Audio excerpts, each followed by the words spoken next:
So firstly, I'd like to introduce Paul's... Carney, 'cause your mouth's full of shit. Carney, 'cause your mouth's full of shit. Do something about it. Carney, 'cause your mouth's full of shit. Thank you very much for that introduction, and thank you all for taking time out to come in.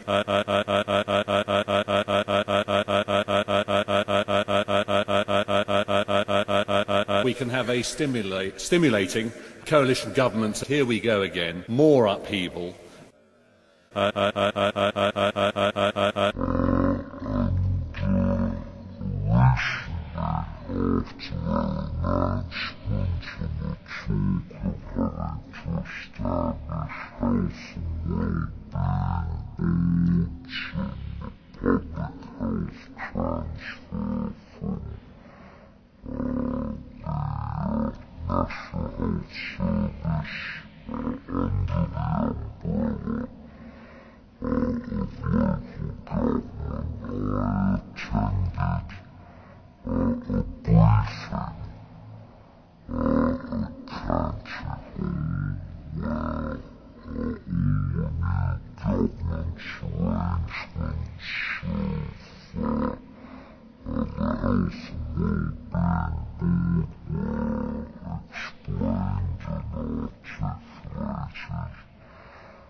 Recently, after that announcement and the talk of having to establish health and wellbeing boards and the public health transfer from the National Health Service under the umbrella of local government, I attended a briefing at County Hall where all the new governance arrangements of the Health and Wellbeing Board were explained and articulated, and one of our very wise old backbenchers stuck his hand up and said, "I've listened very intently to the establishment of these Health and Wellbeing Boards and the governance arrangements. I haven't heard about one thing that will lead to better use of public resource or better healthcare in Kent." And I thought amen to that, and I found that comment enormously stimulating, that do we have the art of the possible in delivering better healthcare through the health reform agenda.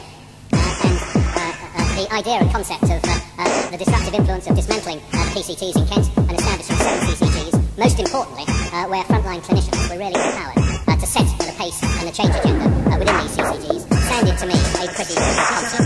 So I went on a fact-finding mission. I did set up the Kent Health Clinic in Dover, and encouraged us to do it.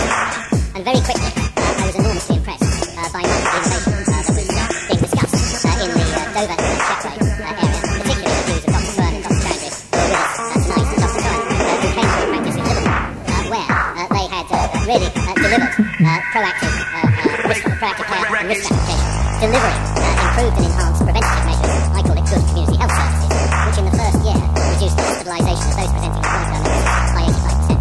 I mean, statistics like that really blow your mind.